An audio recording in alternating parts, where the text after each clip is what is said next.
ఆంధ్రజ్యోతి రాధాకృష్ణ గారు మరొకసారి తెలుగుదేశం పార్టీ గురించి, తెలుగుదేశం పార్టీ ఎమ్మెల్యేల గురించి వ్యతిరేకంగా ఆయన రాస్తూనే ఉన్నాడు.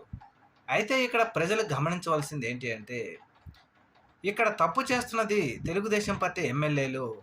నాయకుడికి కానీ, తెలుగుదేశం పార్టీకి కానీ ఎటువంటి తప్పు లేదు అని వారి మీద ఒక సింపతి క్రియేట్ చేస్తూ ఉన్నాడు రాధాకృష్ణ.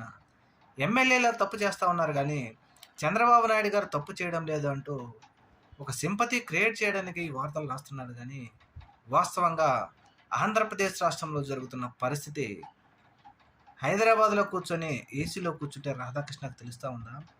కడప జిల్లాలో ఉన్నటువంటి ఎమ్మెల్యేలు రాక ఒక అవకాశం వస్తే ఆ అవకాశాన్ని వినియోగించుకొని మరలా మనం అధికారంలోకి రావాలి అని ఆలోచన చేయకుండా ప్రజలని ఏ విధంగా పీడిస్తున్నారో అందరికీ తెలిసిందే.